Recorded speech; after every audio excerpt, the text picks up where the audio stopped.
Good morning to all of you and welcome back. So it's 11, so we can say morning. कल तो I think real में afternoon में class हुआ था. आज at least morning कहने के लिए तो है ना?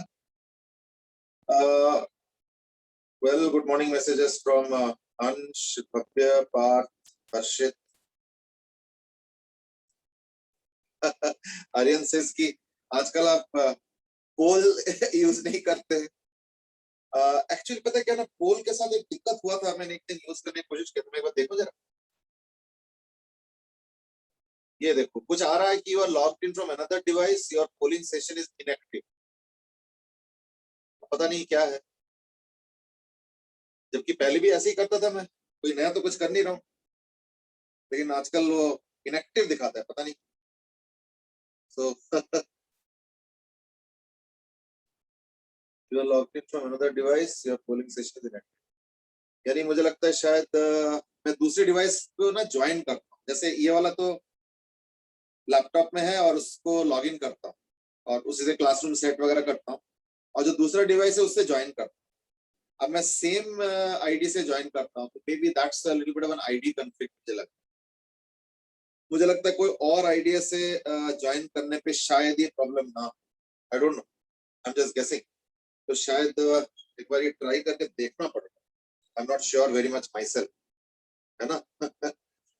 चलो, now that you pointed out, गर्व एज यूजुअल प्रणाम. Now that you pointed out, let me see. मैं एक थोड़ा सा इस पे R&D करता हूँ, देखता हूँ, है ना. पोल से कई बार पोल भी खुल जाता है.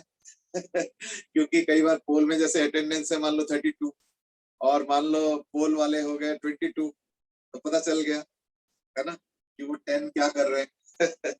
तो पोल से पोल भी खुलता है. है या नहीं. चलो, एनीवे, तो like we were discussing on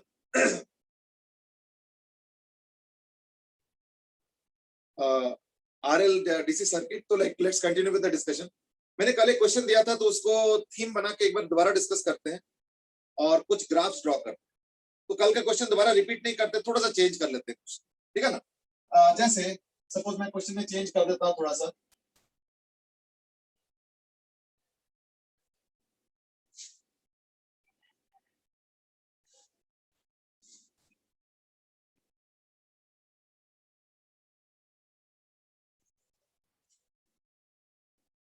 questions क्या क्या बनाना बताता हूं मैं. क्वेश्चंस क्या क्या सॉल्व करना है. पहले क्वेश्चन तो सॉल्व करना है कि draw the graph of current in each. इसमें 3 करंट्स है, एक I, एक I1 और एक I2. ये 3 करंट्स प्लॉट करना है इकट्ठे, ठीक है ना. थोड़ा सा एंगल से बड़ा ग्राफ चाहिए.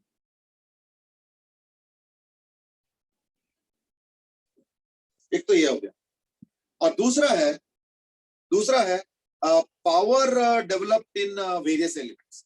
Power of the cell, power of R/2 resistance, power of R resistance and power of inductor. ये सारा पावर इकट्ठे प्लॉट कर.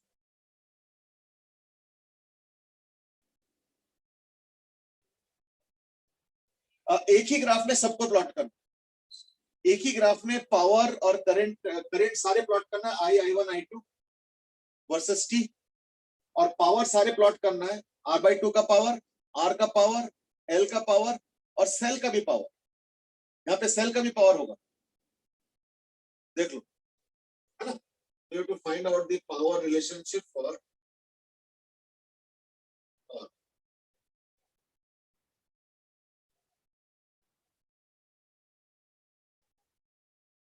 ठीक है.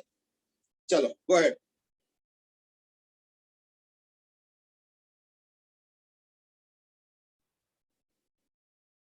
I'll just give you a minute or so, and then maybe after that I will intervene. Power of cell क्या होता है? EI. और यहाँ पे करंट का जो वैल्यू होगा ना, वो बढ़ेगा, है ना. क्योंकि इस विंग में तो करंट 0 आएगा इनिशियली, क्योंकि इसका इनफाइनाइट रेजिस्टेंस होता है. इस विंग में तो चलो जो भी पावर है ये तो फिक्स है, वो तो कोई बात नहीं. पर इस विंग में जो है ना, पावर बढ़ता जाएगा. तो सेल का जो पावर है वो बढ़ेगा, ना कि घटेगा। आई थिंक वो एक बार ठीक कर लेना। और करंट भी एक्चुअली बढ़ेगा बेटा, करंट घटेगा क्यों, है ना, क्योंकि इसका तो इनफाइनाइट रेजिस्टेंस है ना, तो इनिशियल करंट जीरो है, तो करंट भी बढ़ेगा, पावर भी बढ़ेगा। तो देखो तुम्हारे जो ग्राफ है वो रिड्यूसिंग है, उसको एक बार ठीक कर लो। मेरे ख्याल से वो मैथमेटिकली शायद गलत इंटरप्रेट कर दिए होंगे, होपफुली मैथमेटिकली तो ठीक ही आया होगा शायद, एक बार प्लीज चेक कर लो, ठीक है ना। अच्छा, Rishabh has given an answer that is I is equal to 2e by r plus e by r into 1 minus e to the power minus t by tau। चलो ये तो मैं एक्सपेक्ट कर ही रहा था, this I was expecting in any case, है ना। चलो ठीक है, वहां तक तो ठीक है, ओके है।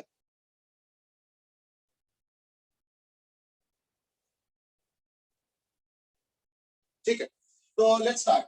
फर्स्ट ऑफ ऑल इसका क्या होगा, इसका होगा करंट बाय वोल्टेज, तो यानी I1 तो फिक्स है, sorry voltage by resistance, E by R by 2 and that is equal to 2E by R। इसलिए एक का करंट तो फिक्स रहेगा क्योंकि इसके ऊपर वोल्टेज फिक्स है, ये वेरिएबल होगा, ये फिक्स है, तो ये हो जाएगा 2E by R,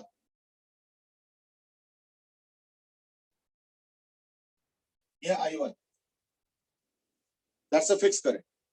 अच्छा, इस सर्किट का फाइनल करंट क्या होगा, नहीं इसका जो फाइनल करंट I2 होगा, फाइनल I2 वो होगा I2 will be equal to E by R, क्योंकि फाइनली इसका रेजिस्टेंस जीरो हो जाता है ना, तो देयरफॉर इसका जो करंट होगा वो E by R हो जाएगा, और जिसकी वजह से क्या होगा,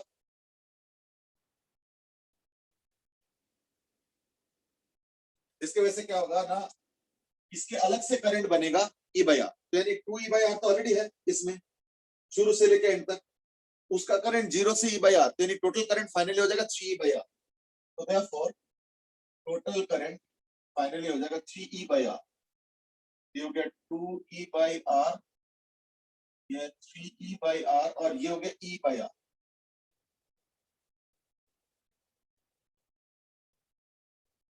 ये करंट होगा I2, और ये I1, और जो I होगा वो क्या होगा, I1 प्लस I2, है ना, करंट डिवाइड हो रहा है, तो ये हो जाएगा,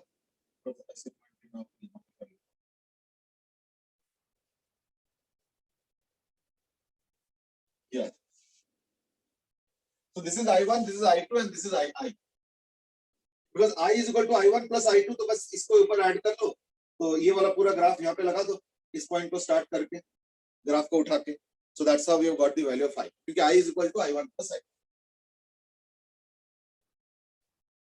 तो I1 I2 में से I1 फिक्स्ड करंट है और I2 वेरिएबल करंट है, तो वो आ गया, तो I2 का, I think we can now use direct formula also, no issues, तो मैं सीधे फार्मूला यूज करूंगा, I1 तो आ चुका है, I2 हो गया equal to E by R into 1 minus e to the power minus t by tau, tau of course is equal to L by R, तो वो हमें पता है, तो ऑलरेडी, तो हमने ऑलरेडी कर लिया। चलो, तो करंट का तो ओवर एंड डन। अब हम एक काम करते हैं, अब हम देखते हैं पावर ऑफ I1, मतलब R by 2 रेजिस्टेंस, तो वो क्या होगा, E स्क्वायर अपॉन R, तो यानी R by 2, तो यानी 2 E स्क्वायर बाय R, तो ये पावर फिक्स होगा, P1 फिक्स होगा, तो ये P1 फिक्स होगा, तो E square by R by 2 यानी 2 E स्क्वायर बाय R, ये पावर P1 फिक्स, P1 मतलब पावर इन रेजिस्टेंस 1, फिर P2 में दो आएगा, P2 में एक PR आएगा या PR by 2 करके, है ना, power of the R by 2 resistance वो फिक्स हो गया, 2 E स्क्वायर बाय R, ठीक है। फाइनली जब इसका करंट E by R हो जाएगा, E by R, तो इसका पावर क्या होगा, E स्क्वायर बाय R, है ना, ये हो गया फाइनल पावर, तो therefore E square by R हो गया इसका फाइनल पावर, तो यानी P ऑफ R होगा ऐसे, E स्क्वायर बाय R,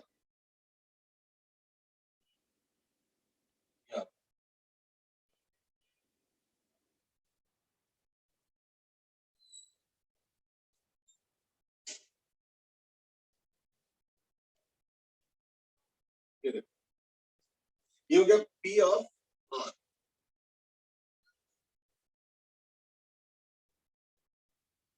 ठीक है।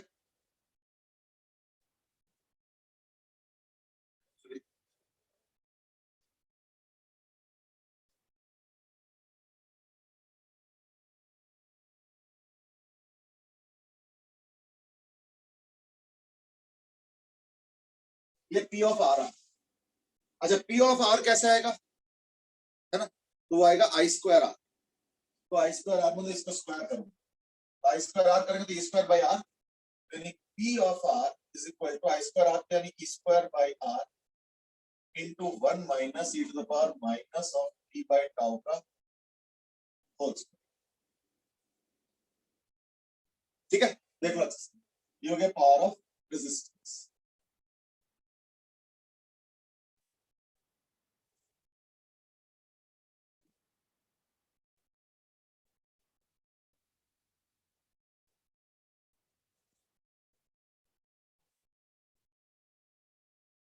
यहां तक ठीक है। पावर ऑफ सेल का क्या हो जाएगा ना, पावर ऑफ इंडक्टर भी इन्वॉल्व है, तो थोड़ा सा ध्यान से देखो। अच्छा, इंडक्टर का क्या है, तो अगर मैं इस पावर को सेपरेट कर दूं ना, तो पावर ऑफ द सेल जो बन रहा है ना, वो कुछ इसके वजह से बनेगा और इस विंग के वजह से बनेगा। तो इस विंग में जो पावर ऑफ सेल जाएगा, तो let's calculate the power of cell in inductor wire, या इंडक्टर वाला मतलब वायर है ना, या RL wire, in RL wire, वो क्या होगा, ई इंटू आई, ई इंटू ये वाला है, तो हो जाएगा E square by R into 1 minus E to the power minus T by tau का ये। ठीक है। अब जरा एक चीज इंटरेस्टिंग देखो, P R at T is equal to zero क्या आएगा, ना E to the power zero 1 होता है, तो 1 माइनस 1 जीरो, यानी जीरो आ रहा है। ठीक है, P R at T is equal to zero is zero, and P R at T is equal to infinity क्या आएगा, ना इंफिनिटी ये टर्म खत्म हो गया, सॉरी ये वाला टर्म खत्म हो गया, तो 1 का स्क्वायर 1 होता है, यानी equal to E square by R. ये हो गया power of resistance at T is equal to infinity, resistance पूरा नहीं, सिर्फ आर वाला पार्ट की बात। सिमिलरली अगर ये वाला पावर ऑफ द सेल देखता हूं at T is equal to zero, तो क्या आ रहा है, इससे आएगा, तो T E to the power zero put करो तो 1 आएगा, 1 माइनस 1 वो भी जीरो आ रहा है, यानी equal to zero, and power of the cell at T is equal to infinity क्या आएगा, नहीं तो माइनस इंफिनिटी, ये जीरो हो गया, यानी ई स्क्वायर बाय आर। यानी मैं देख रहा हूं कि स्टार्टिंग और एंड में पावर ऑफ रेजिस्टर भी जीरो है, पावर ऑफ सेल भी जीरो है, मैं लेकिन ध्यान रखना सेल का इस वाले पावर को मैं गिनती नहीं करूं, ये वाला तो फिक्स पावर है, वो तो चल, सॉरी वो वाला तो फिक्स पावर, वो तो चलता जाएगा। मैं कह रहा हूं कि power of the cell only in that inductor resistance वाला वायर का पार्ट, उस पे जो सेल का पावर जा रहा है मैं उसकी बात कर, तो वो कितना आ रहा है, इस केस में वो आ जाएगा, इस केस में T is equal to zero पे जीरो सेल का कंट्रीब्यूशन, और इंफिनिटी पे वो आ रहा है ई स्क्वायर बाय आर, और रेजिस्टेंस का भी वही आ रहा है, रेजिस्टेंस का भी देखो वही आ रहा है, इसलिए दोनों ही जीरो से स्टार्ट होगा और एंड आई स्क्वायर आर पे होगा। ठीक है, कोई मतलब ई स्क्वायर बाय आर, लेकिन बीच में इंडक्टर में भी तो पावर जाएगा, क्योंकि इंडक्टर में time T is equal to zero पे no energy, half L I square, तो इंडक्टर के time T is equal to zero पे no energy, half L I square zero है, लेकिन time T is equal to infinity पे तो energy है ना, क्यों, क्योंकि आई तो जा रहा है ना इसके पास, ई बाय आर, यानी इंडक्टर का एनर्जी जीरो से बढ़ा है, तो कुछ तो पावर रहा हो, इसलिए इंडक्टर का तो पावर आएगा, therefore PL होगा इन दोनों को माइनस कर, यानी पावर ऑफ सेल और इसको माइनस, ठीक है ना, यानी क्या आ जाएगा E square by are, cell का तो ये 1 माइनस 1 वो तो आ जाएगा, और उसमें माइनस 2 टाइम्स आएगा, यानी E to the power minus T by tau minus E to the power minus 2t by tau, ये आएगा।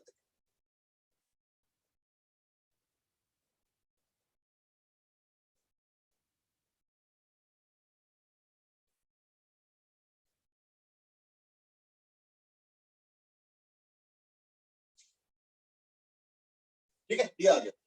अब देखो इंडक्टर में क्या हो रहा है, इंडक्टर का अगर t इज इक्वल टू 0 पे देखते हो तो ये हो गया PL at t is equal to 0, क्या आ रहा है, तो ये तो 0 माइनस 0, सॉरी 1 माइनस 1 यानी 0, and PL at t is equal to infinity, वो क्या आ रहा है, t is equal to infinity तो 0 माइनस 0 यानी वो भी 0 आ रहा है। यानी इंडक्टर का पावर बड़ा इंटरेस्टिंग है। सो मैं आस्क कि how to find the power of cell. बेटे पावर ऑफ सेल ना दो हिस्से में डिवाइडेड है, एक पावर ऑफ सेल ये वाला, ये तो फिक्स है 2 स्क्वायर बाय r, मैं अलग सा इंडक्टर रेजिस्टेंस यानी इस वाले के लिए पावर एक अलग सा करना, तो मैंने फिर टोटल पावर को ऐड करना, तो इसलिए मैंने इंडक्टर रेजिस्टेंस वाले के लिए अलग कैलकुलेशन कर रहा हूं, सारा कैलकुलेशन उसके लिए हो रहा है। अभी फिलहाल इसको भूल जाओ, ये तो फिक्स कंट्रीब्यूशन है, इसका तो कंट्रीब्यूशन फिक्स है, वो है 2 स्क्वायर बाय r, ये देखो ये स्क्वायर बाय r बाय 2, यानी 2 स्क्वायर बाय r, ये देखो ये वाला, ये हो गया power of resistance r by 2। मैं पावर ऑफ रेजिस्टेंस r की बात कर रहा हूं, वो ये है। और अगर पावर ऑफ सेल देखते हो तो पावर ऑफ सेल का आरएल वाले कंट्रीब्यूशन क्या होगा ना, वो देखना थोड़ा सा ऐसे,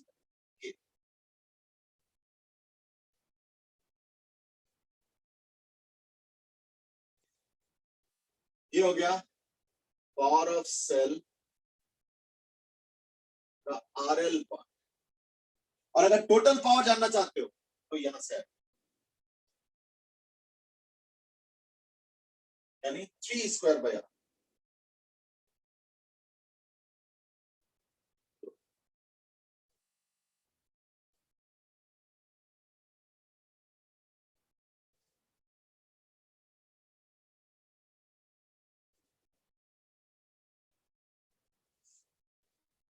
तो मैं देख रहा हूं कि इंडक्टर का स्टार्ट में भी 0, लास्ट में भी 0, इसलिए इंडक्टर का पावर क्या होगा, 0 से स्टार्ट होगा लेकिन बढ़ेगा और फिर वापस आएगा, ठीक है ना।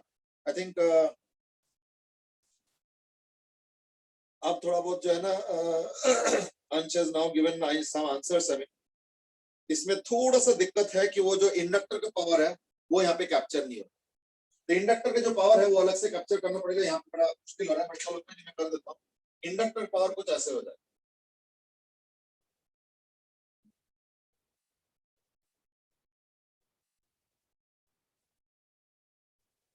ये इंडक्टर का पावर होगा, यानी उसमें एक मैक्सिमा है,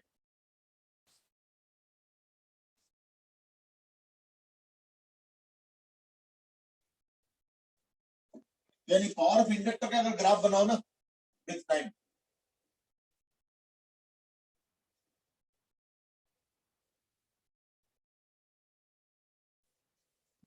ये आएगा। ये पावर ऑफ इंडक्टर 0 से स्टार्ट हो रहा है, 0 पे एंड हो रहा है, पर पावर ऑफ इंडक्टर पूरा पूरा 0 हो नहीं सकता, क्यों, क्योंकि उसका एनर्जी बड़ा है, उसका एनर्जी बड़ा है, तो therefore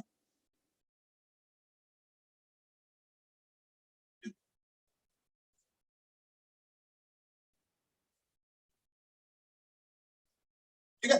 power of the cell total ये हो गया, और पावर ऑफ द सेल सिर्फ आरएल वाला पार्ट का अलग सा ग्राफ बनाया, देखो डॉट, तो 2 स्क्वायर बाय आर के साथ वो डॉटेड वाला ग्राफ, बस उस डॉटेड वाले ग्राफ को उठा के डाल, ठीक है ना, प्लीज हैव अ लुक। अब सवाल है कि ये मैक्सिमा कब होगा, ये मैक्सिमा तब होगा जब इसको डिफरेंशिएट करेंगे, है ना, तो इसको डिफरेंशिएट करेंगे तो यानी डीपीएल बाई डी टी क्या आएगा, स्क्वायर बाय आर इंटू, इसका डिफरेंशिएशन क्या आएगा, minus 1 by tau E to the power minus T by tau, minus 1 by tau E to the power minus T by tau, फिर plus आएगा, plus 2 by tau E to the power minus 2t by tau has to be equal to 0, यानी ये तो minus T tau खत्म कर दो, यानी 1 is equal to 1 by tau into E to the power minus 2t by tau. अब अगर मैं ln ले लेता हूँ, यानी टाउ इधर आ जाएगा, तो ये आ जाएगा माइनस 2t बाई टाउ, अच्छा नहीं टाउ भी तो खत्म ही हो, है ना, यानी हाफ है, यानी माइनस 2t बाई टाउ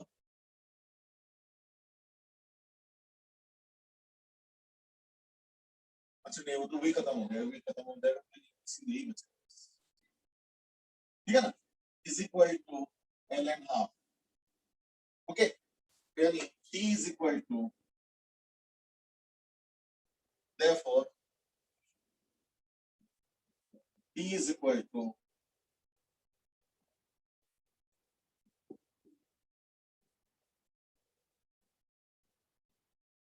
ये वाला। अच्छा एक चीज याद करके देखो, कैपेसिटर में भी ऐसे ही हुआ था, जब हमने आरसी सर्किट चार्जिंग क्या किया था, तो याद करके देखो कैपेसिटर में भी ऐसे ही हुआ था, कैपेसिटर का जो पावर था वो ऐसे ऐसे करके ऐसे, याद करके देखो, और वो मैक्सिमम कौन किस वक्त हुआ था, आरसी एल एन टू, और वहां पे आरसी होता था टाइम कांस्टेंट, और यहाँ पे टाइम कांस्टेंट क्या है, एल बाई आर, इसलिए देखो आंसर क्या आ गया, L by R L N two. तो ये जो मैक्सिमम आएगा ना यहाँ पे, ये आएगा एल बाई आर, यानी टाउ एल एन, तो ये पॉइंट भी आता, ये वाला पॉइंट, ये पॉइंट वो पॉइंट है जिस समय जो है power of the inductor with respect to time maximum.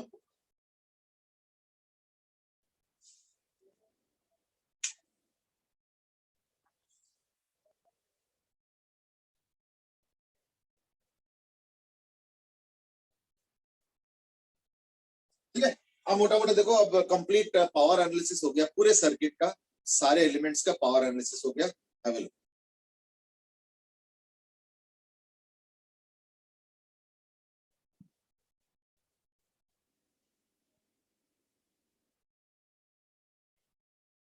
चलो, so that was about complete description of power in this particular circuit, यानी RL circuit.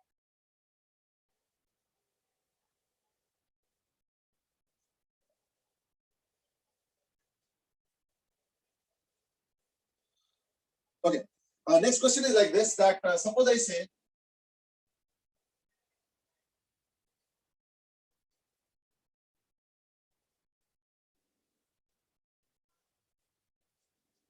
ये 40 वोल्ट 2 ओम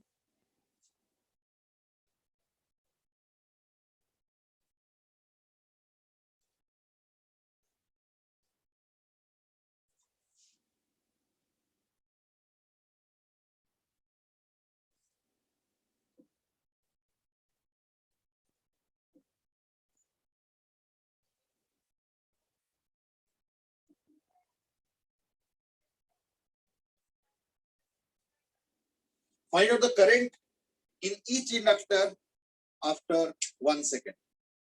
चलो, that's the next question. ये ज्यादा टाइम नहीं लगेगा, ये आसान है।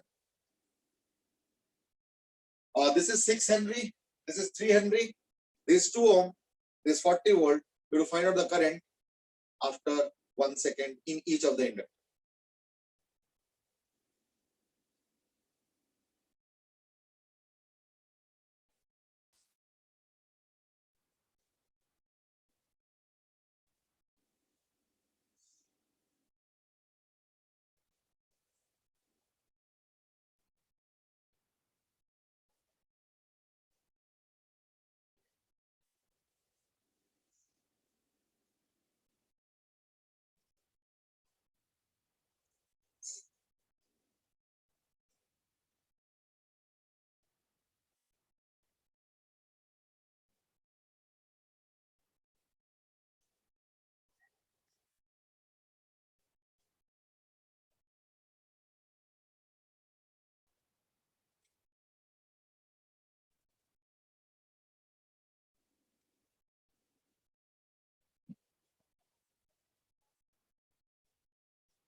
Okay, we have already one answer, and that is from Shreyashi, and that is 20 by 3 into E minus 1 by E.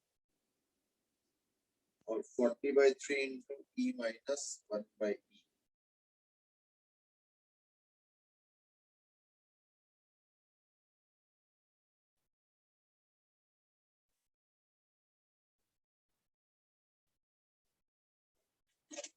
चलो ठीक है. I think similar answer is also coming from Rishabh Jain as well. पहले question का answer आया श्रेयसी से and the second one is from Rishabh Jain. I think we got very similar answers.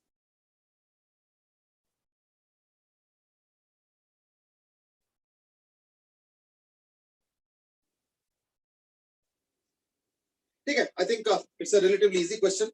Easy question in this sense that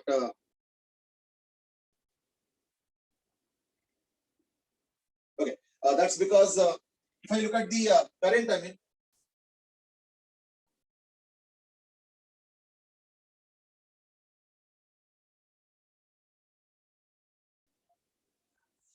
how much will it be, है ना? तो इस बार अगर मैं टाइम कांस्टेंट देखता हूँ, तो बाई चांस 1 है. क्यों? क्योंकि इंडक्टर्स पैरेलल में है. तो देयरफॉर L इक्विवेलेंट क्या होता है? L1 L2 by L1 L2 L1 plus L2 that is 2 Henry. 6 is 18 by 6 plus 3 9, तो यानी 2 Henry. और जो टाइम कांस्टेंट होगा L by R 2/2 is equal to 1 second. यानी ये टाइम कांस्टेंट पे पूछा है ना? तो टाइम कांस्टेंट भी कितना करंट होगा? Now we know that after time, one time constant, the current will be E by R into 1 minus e to the power minus 1. That's all. So which is actually E by R into E minus 1 by E. और वो current आ गया I. तो वो कितना होगा ना? E by R यानी 20 into E minus 1 by E. और उसके बाद इंडक्टर के ऑपोजिट रेशियो में डिवाइड होगा, है ना? So therefore, I of the 6 Henry will be actually equal to 3/6 plus 3 यानी 9. मतलब 3/9 यानी 1/3 of this current. तो ये तो हो गया 20. ये आ गया मेन करंट I, है ना? और उसको 1/3 कर देंगे हम, यानी 20/3 into E minus E by E, और E of the 3 Henry will become 40/3. ठीक है. I think we have got the same answer from Rishabh, Garv, Shreyashi. Garv, अरे लगता तुम शायद ब्रैकेट ले जाने में दिक्कत थी. गर्व, तुमने जो ब्रैकेट के अंदर ले गया ना, तो वहां थोड़ा दिक्कत. Please take care. ठीक है ना? बाकी मुझे लगता है कि your line of thought was okay, but कहीं ना कहीं ब्रैकेट वाले के चक्कर में कुछ गड़बड़ हुआ. ठीक है ना? चलो, anyway, so that was an easy question to find out the current at any time t. लेकिन क्या है कि ये जो टाइम दिया था वो टाइम कांस्टेंट था. अगर टाइम कांस्टेंट नहीं होता तो थोड़ा सा मेहनत होता है, इन द सेंस के लाइक देन तो वो जनरल इक्वेशन में पड़ जाता, तो that would have been time constant. But at least इस क्वेश्चन में तो ऐसा कोई खास दिक्कत है नहीं, है ना?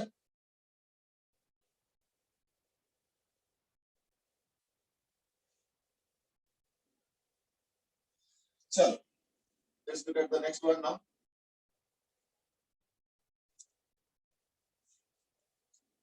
अगले क्वेश्चन में थोड़ा सा डेटा है, मैं दे रहा हूँ. Let me give you the data. The question is like this, that there is a resistance, there is a capacitor. ठीक है, ये 2 ओम दे रखा है, ये I1 है और ये पॉइंट A. ये कैपेसिटेंस दे रखा है 2 फैरेड, ये वाला. ये प्लस ये माइनस दे रखा है और ये पॉइंट B. और इसका जो रेजिस्टेंस है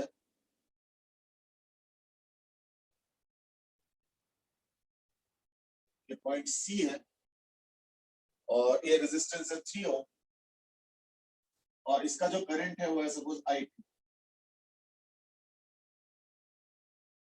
ठीक है, और यहाँ पे एक इंडक्टर भी है, इसका L दे रखा है 4 हेनरी, और ये हो गया आई एल, ये I1 I2 IL, और I1 का वैल्यू दे रखा, I1 का वैल्यू दे रखा है 10 into E to the power -2t, I2 का वैल्यू दे रखा है 4 एम्पियर, ठीक है, और VC का वैल्यू दे रखा है as equal to 3 into E to the power -2t, इतना वोल्ट ऑब्वियसली, ये सारी चीजें दे रखा है। Now you have to first of all find out IL and VL, तो फाइंड क्या क्या करना है, IL VL, that's number 1. Number 2 is VAC, VAB and VC. VAC, VAB and VC. You find out.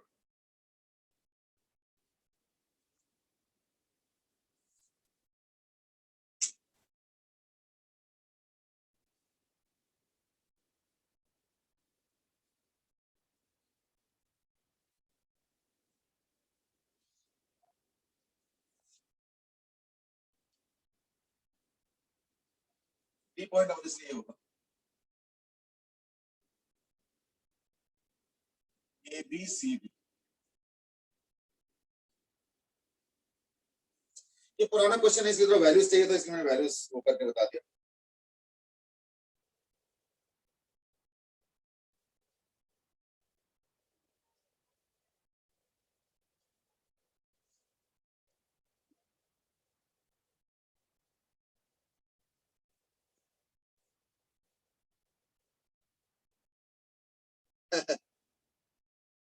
तो कैरियन सेज के answer तो निकल गया, लेकिन लिखना बड़ा मुश्किल है। I agree. चलो ठीक है, doesn't matter, let me now progress and then maybe you can just compare your answers. कुछ कुछ आ रहे हैं वैसे तो, ठीक है ना। पहली बात तो इस बार देखो जरा कैपेसिटर का स्टेटस, ये पॉजिटिव और ये नेगेटिव, और वोल्टेज दे रखा है कैपेसिटर का VC, है ना, and that is 3 into e to the power -2t, तो इससे उसका चार्ज आ जाएगा C into V, तो C दे रखा है 2, तो देयरफॉर कैपेसिटर का जो चार्ज होगा वो होगा 6 into e to the power -2, ये होगा कैपेसिटर का चार्ज। और एक चीज है कि इसका जो चार्ज है उसका वैल्यू बढ़ता जा रहा है, तो देयरफॉर जो करंट हो वो आएगा इस बार क्या, dq/dt, यानी -12, ठीक है ना, -12 into e to the power -2, देख लो, ठीक है। अच्छा एक चीज और देखो जरा ध्यान से कि इसका डायरेक्शन क्या होगा, है ना। तो देखो ये जो पॉजिटिव चार्ज और नेगेटिव चार्ज, इसके क्रॉस वोल्टेज बढ़ता जा रहा है, यानी चार्ज बढ़ता जा रहा है, यानी ये पॉजिटिव चार्ज बढ़ता जा रहा है, तो ये पॉजिटिव चार्ज बढ़ेगा कब, जब करंट यहां से यहां है, ठीक है ना। तो Q के हिसाब से तो माइनस आ रहा है, बट देन वो माइनस को हमें इंटरप्रेट करना है, तो ऑब्वियसली अगर इधर करंट आ रहा है तो ये भी इधर ही आए,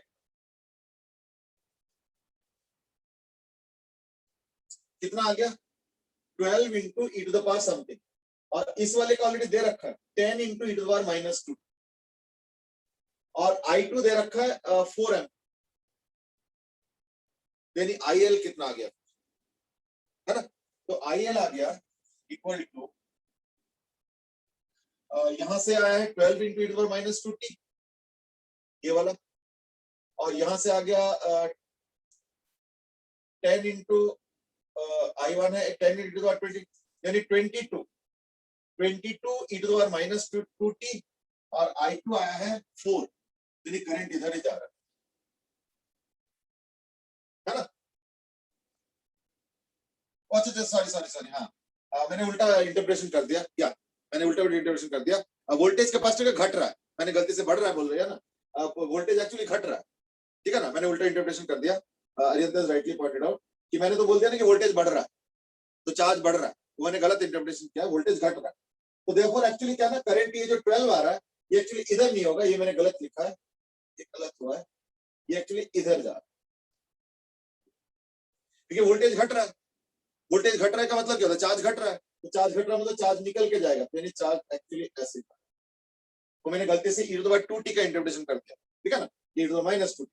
तो therefore करंट इधर जा रहा है, कितना जा रहा है 12, तो 12 इधर जा रहा है तो 10 इधर आ रहा है ना, देखो I1 दिया हुआ 10, तो 12 उधर जा रहा है, इसका मतलब क्या है, और 4 इधर आ रहा है, यानी ये जो करंट है ये एक्चुअली इधर से 10 आया, उधर से 12 गया, यानी यहाँ पे जाएगा करंट। देखो करंट ऊपर जा, कितना जाएगा, इधर 12 इधर 10, यानी ऊपर जा रहा है, और 4 इधर से आया तो इधर आएगा 4, यानी 4 माइनस, एक काम करो, आई ऑफ द एल हो जाएगा 4 minus 2 into E to the power minus 20 downwards कर दिया। अब मैं अपवर्ड लिख रहा था, डाउनवर्ड कर, क्यों, क्योंकि यहां से तो 4 एम्पेयर आ ही रहा है, तो 4 नीचे जा रहा है और 2 ऊपर जा रहा है, तो therefore 4 minus 2 into e to the power minus 2t downwards current आ रहा है, ठीक है। अच्छा ये जो करंट है देखो जरा ध्यान से, अगर तुम t को 0 पुट करते हो तो ये 1 होता है, यानी I at 0, ये वाला जो है I at 0 आता है इक्वल टू 2 एम्पियर, और I at इंफिनिटी आएगा इक्वल टू 4 एम्पियर, यानी इस डायरेक्शन में करंट बढ़ रहा है,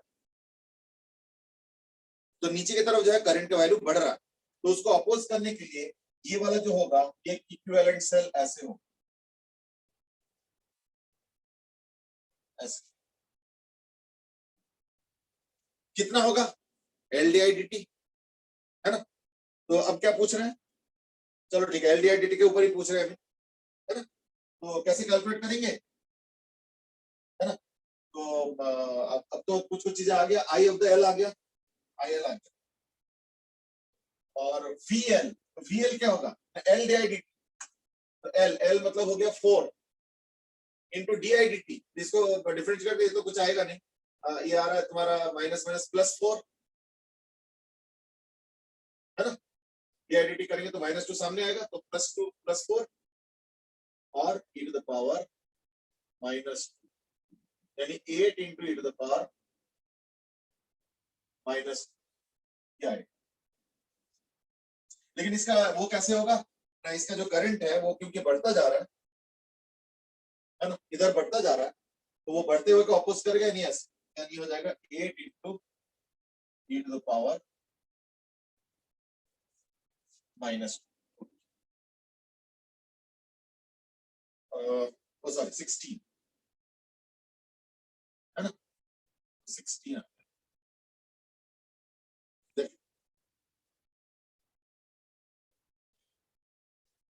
ठीक है। अब तो आई थिंक मोरलेस जो क्वांटिटीज हमें चाहिए वो तो अब आ ही गया है, I think can just quickly get to the values now.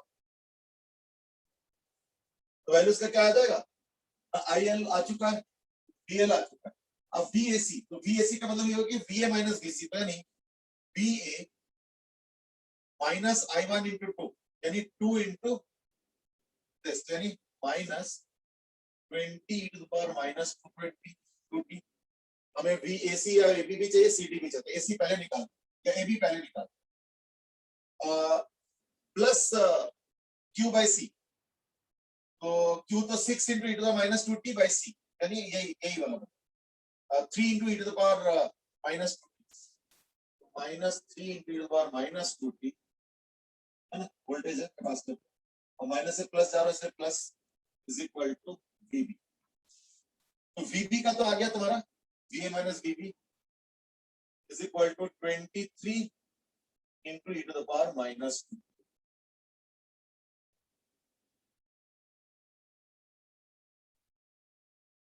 ठीक है। अब आ जाओ VAC, तो VAC के लिए यही वाला होगा, बस एक G और I2 तो दे रखा है 4, तो +12, यानी VA minus 20 into the power minus 2t, और इसका वोल्टेज यानी I R और plus 12 is equal to VC, यानी VAC हो गया 20 into e to the power minus 2t -12,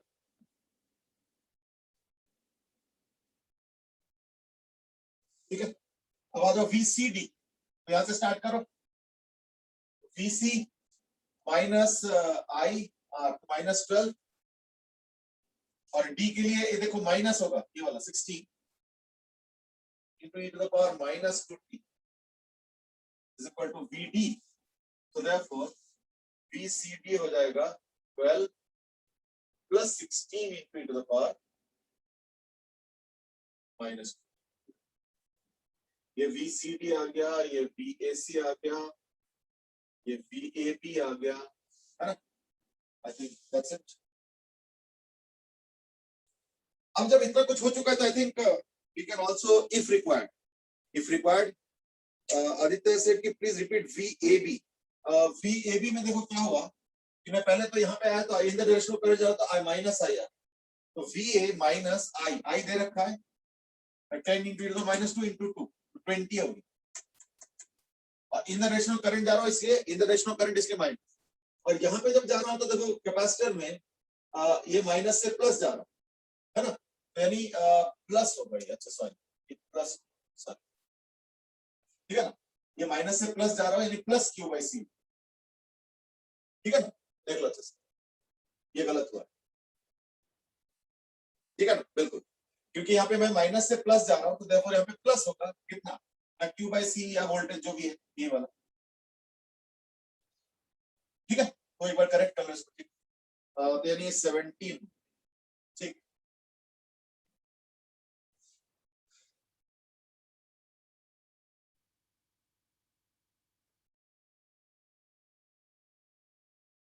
भाई ये 23 नहीं होगा 7, ठीक, आई थिंक पॉइंट आउट किया गया। Okay, so those were the few things that we can easily find out, current वरेंट और अब तो वोल्टेज भी सबका आ गया, like all these are not, ये एक्चुअली यही का ही पुराना क्वेश्चन है, तो लाइक, है ना, पुराने पेपर का ही क्वेश्चन है, इसका भी क्वेश्चन ऑब्वियसली यही नहीं आ सकता और किसमें, ओके, चलो I think that was more और लेस अबाउट योर,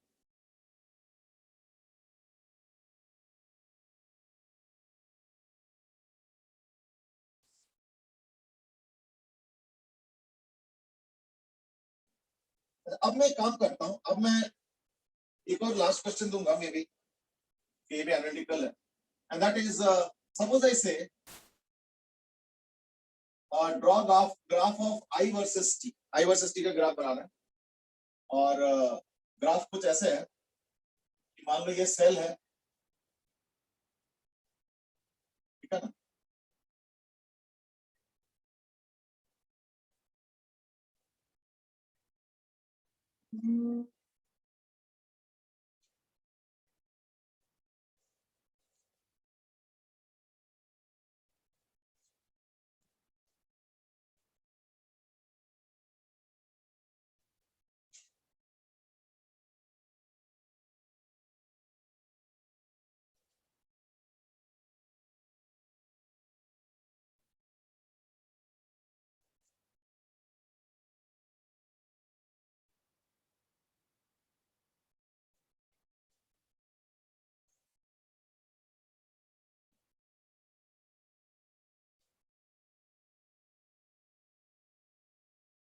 तो मैंने क्या किया, at T is equal to 0 पे यहाँ पे रखा है switch, at T is equal to 0 मैंने स्विच को यहाँ पे रखा, ठीक है ना, ये वाला, and for a long time, ठीक है, फॉर अ लॉन्ग टाइम, और इसके अंदर एक रेजिस्टेंस भी है, हाँ, तो T is equal to 0 for a long time,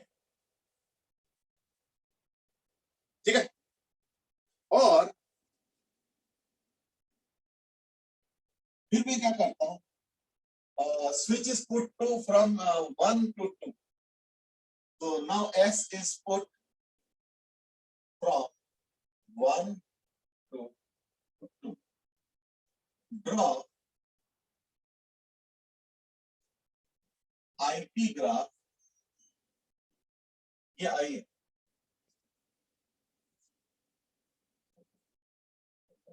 after this,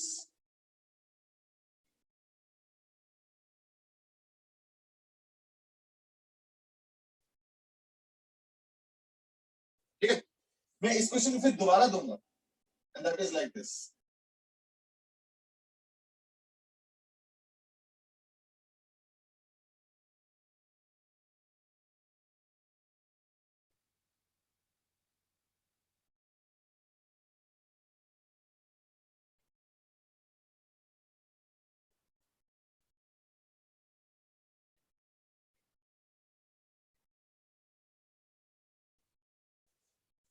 same question ही है। तो ये दोनों क्वेश्चन में, ये क्वेश्चन नंबर 1 और ये क्वेश्चन नंबर 2,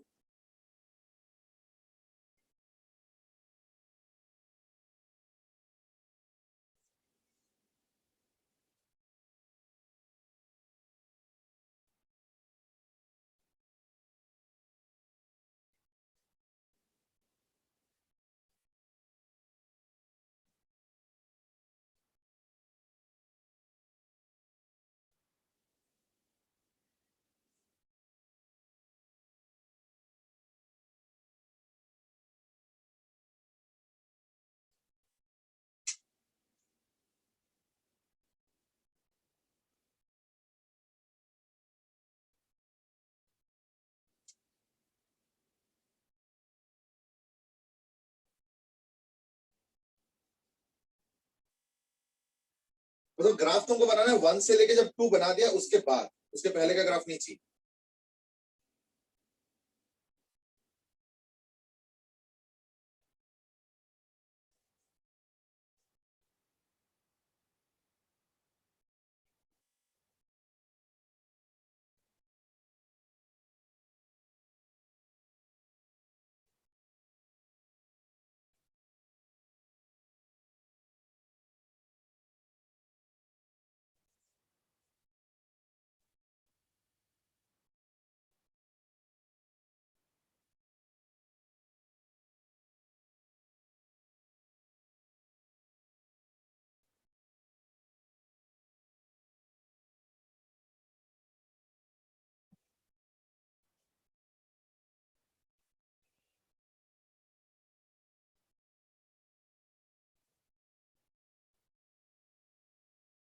ओके, पहले इस क्वेश्चन का आंसर बताओ।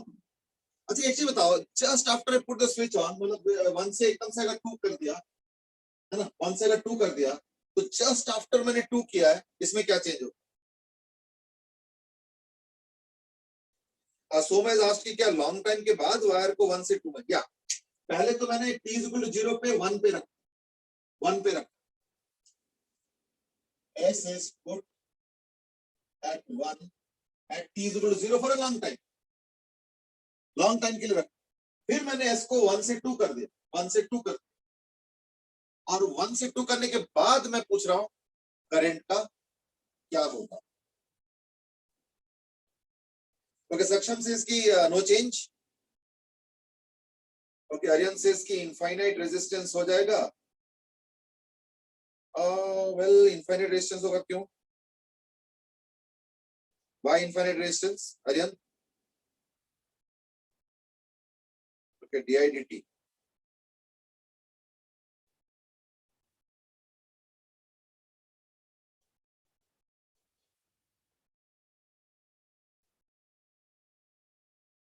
ओके देखो, एक काम करते हैं, एकदम स्टार्टिंग में डीआईडीटी कितना होगा मुझे नहीं पता, लेकिन एक चीज मुझे पता है, क्या?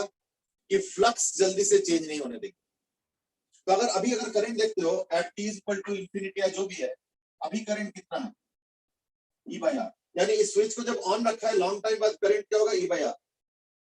जैसे इसको यहां पे कर दिया और कुछ होना हो, करंट बहुत जल्दी तो नहीं बदल सकता, यानी उस वक्त तो करंट ई बाई आर ही होगा, भले ही थोड़ी देर बाद बदलेगा तो वो एक अलग कहानी है, बट उस वक्त तो ई बाई आर ही होगा ना। बदलेगा क्यों? क्योंकि वो जो इंडक्टर है वो एक वेरिएबल ऑपोजिशन की तरह काम करता है।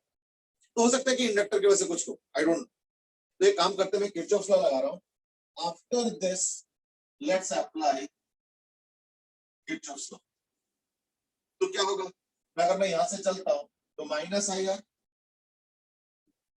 Minus L D I D T, ठीक है। फिर वही करंट यहां से भी जाएगा, तो minus I R plus 2 E is equal to 0। ये इसका सिचुएशन होगा just after S has been put from 1 to 2। तो just after this Kirchhoff law लगा रहा था यार, ये -2 आया और ई तो आया है, और ये 2 है और ये -2 आया, तो देखो कैंसिल हो, यानी L D I D T आ गया 0। यानी इंडक्टर कुछ नहीं करेगा, क्योंकि उसके पास कुछ है ही नहीं डीआईडीटी करने के लिए, है ना, क्योंकि बाकी सब मिला के नेट 0 हो गया। इसलिए फर्स्ट केस में तो जो करंट था वही करंट मेंटेन रहेगा। So therefore, in the first case, the current is maintained as usual। यानी अगर मैं पहले वाले का आई का ग्राफ बनाऊंगा, after the switch has been put from 1 to 2, अगर मैं ग्राफ बनाता तो क्या आएगा,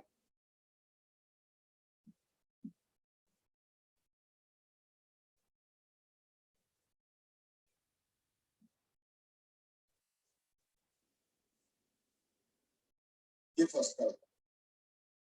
हाँ, सेकंड में दिक्कत क्यों, क्योंकि सेकंड में भी देखो करंट तो एकदम से बदलता नहीं है। तो just after the switch has been put on, थोड़ा सोच के देखो, just after the switch has been put on, just after the switch has been put on, अगर उस वक्त देखोगे तो इन दैट केस ये वही रहेगा, ये वही रहेगा,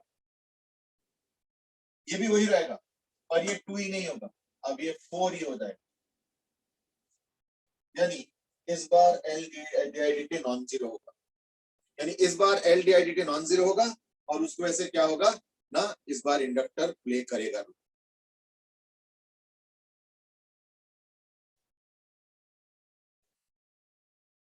सक्शन सेम की क्या इस केस में हम देख सकते हैं कि स्टेडी करंट तो सेम ही आ रहा है।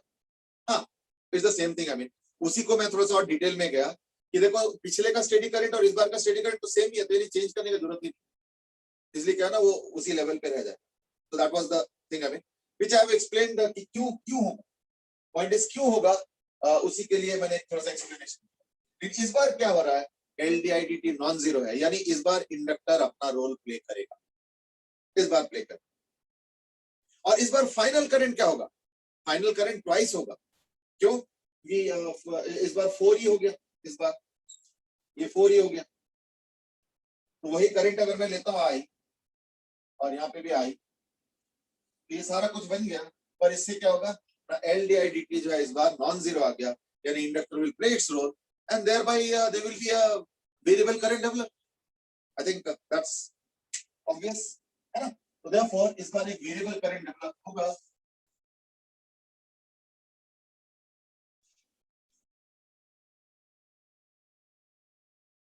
और इस बार जो है हमें एक वेरिएबल करंट लिखना है, तो उसका जो लिमिट्स होगा वो होगा थोड़ा सा, लिमिट्स क्या होगा, तो यही वाला इक्वेशन बनेगा, तो ये वाला इक्वेशन बनेगा, ठीक है ना, और लिमिट्स अलग हो जाएगा, क्योंकि इस बार लिमिट्स क्या है ना कि करंट का starting value E by R, और फाइनल तो बनेगा 2 ई बाई आर।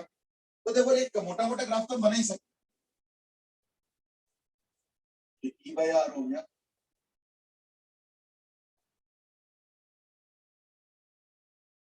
और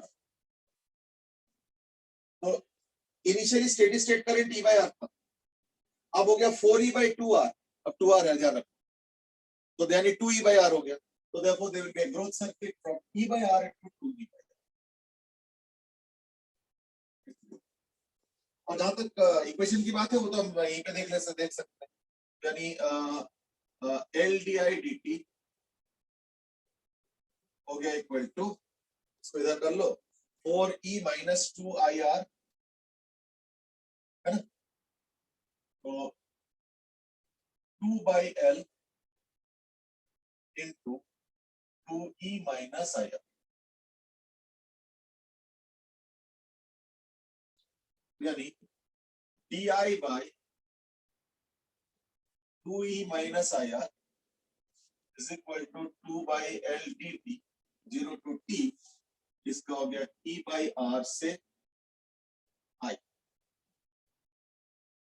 एट एनी टाइम। वो लास्ट वाला जो आई है वो है आई एट एनी टाइम, बस इतना ही फर्क है ना। आई थिंक अब तो सॉल्व हो ही जाएगा। ये हो जाएगा -1/r ln e minus r e by r I is equal to t by l, और वो इधर चला गया, यानी 2e minus ir by 2e minus e by r into r, यानी e is equal to e to the power minus t by l by 2। तो इससे i आ गया equal to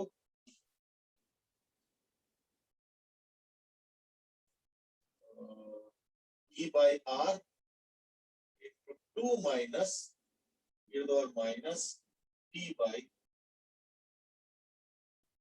l by 2.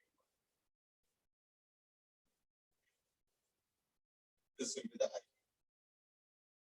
So I will be equal to e by r into 2 minus e to the power minus of t by l by 2r. I think ये तो खैर ये तो obvious हमें पता था, ऐसे कुछ बात नहीं। अगर मैं इसमें t इक्वल 0 पुट करता हूँ तो t इक्वल 0 पुट करते ही खत्म हो गया, है ना? तो लाइक सॉरी 0 तो 1 आ जाएगा, तो 2 minus 1 is what? 1, तो 1 into e by r, यानी I is equal to what? E by r। और t इक्वल इंफिनिटी पुट करता हूँ तो ये टर्म पूरा खत्म हो गया, है ना? तो t इक्वल इंफिनिटी अगर मैं पुट करता हूँ तो ये पूरा टर्म ही खत्म हो गया, ये पूरा टर्म खत्म हो गया। ये तो माइनस इंफिनिटी 0 है, तो 2 minus 0 is 2, तो 2 e by r, that's it।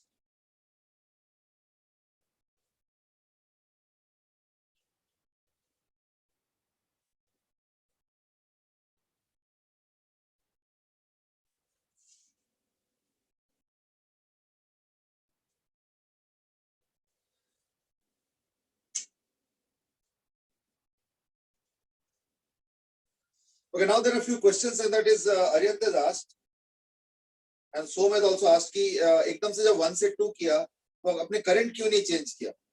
Okay देखो, करंट का अगर चेंज करते हो तो ध्यान रखना, वो जो इंडक्टर जो रखा था मैं, उसका जो फ्लक्स है वो है Li। तो करंट अगर एकदम से चेंज हो जाए तो Li से, अच्छा अगर मान लो तुम कहोगे भाई पहले तो E by R था तो कुछ फ्लक्स था, अब एकदम से चेंज अगर हो जाएगा तो in that case infinite value हो जाएगा डी, ठीक है ना? ये चक्कर। तो देयरफॉर इसलिए इनिशियल जो करंट है वो E by R ही रहेगा, धीरे धीरे बदलेगा, एकदम से बदलने वाला कोई सीन नहीं। एकदम से बदलना मतलब होता है D infinite, which is not happening in this case. D infinite कैसे हो जाएगा? इसलिए क्या होगा ना, डी कुछ वैल्यू आएगा नो डाउट, उसमें कोई शक नहीं है, लेकिन वो धीरे धीरे करंट को E by R से 2 E by R करने, ठीक है ना? इसलिए देखो initial limit of the current जो है इस बार मैंने E upon R लिया। Flux will not change instantaneous, flux का इंस्टेंटेनियस चेंज अलाउड नहीं है, दैट इज द थिंग।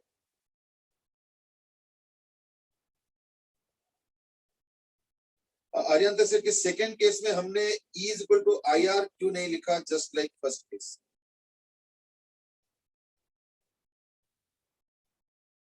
नहीं मतलब E is equal to IR तो हमने फर्स्ट केस में भी नहीं लिखा था, फर्स्ट केस में भी हमने पूरा किरचॉफ्स लॉ लिखा और सॉल्व करके देखा कि L dt 0 आ रहा, यानी इंडक्टर का कोई ऑपोजिशन ही नहीं, यानी इंडक्टर कुछ कर ही नहीं रहा, तो यानी वो जो करंट जैसे था वैसे ही शिफ्ट होकर दूसरे वैल्यू पे, मतलब दूसरे सर्किट में चला गया, बट करंट में कोई चेंज नहीं है। लेकिन जो दूसरा सर्किट था उसमें भी वही करंट लिया मैंने, करंट इसलिए वही लेना पड़ रहा है क्योंकि फ्लक्स सडनली चेंज नहीं हो सकता, चेंज होगा थोड़ा देर बट एकदम से नहीं हो सकता, इसलिए उस वक्त तो फ्लक्स वही हो, पर हाँ फ्लक्स का रेट ऑफ चेंज के चक्कर में हो सकता है कि L dt के वैल्यू, इसलिए करंट एकदम से चेंज नहीं होगा, उसके बेसिस पे किरचॉफ्स लॉ लिखा और L dt का वैल्यू देखा नॉन जीरो आया, यानी इस बार चेंज आ रहा, लेकिन एकदम से करंट का वैल्यू E by R से चेंज होके कुछ और नया वैल्यू पे नहीं जा सकता, दैट इज द पॉइंट, ठीक है ना? चलो I think that was the limit, that's why we said as E by R and finally I, उससे I आ गया और t इज इनफिनिटी पे तो 2 E by R होना ही था, ये 4e का EMF था, और दो रेजिस्टर्स R और R के थे, आई थिंक करंट तो 2E/R होना ही, आई थिंक दैट मोर और लेस सॉल्व्स आवर प्रॉब्लम अभी, है ना? चलो, I think that's it what we have in store for as far as today is concerned. तो कल हम लोग एक नए टॉपिक पे स्टार्ट करेंगे और with that we will more और less be able to complete the EMI chapter, या मे बी एक आध क्लास और लग जाएंगे, देख लेंगे, कुछ एक आध दो क्वेश्चंस करेंगे, and after that we will wind up the chapter and then we will begin with AC chapter which is actually very related to the EMI chapter. ठीक है ना? चलो आज के लिए इतना ही, फिर कल कंटिन्यू करेंगे। Have a good day, bye bye.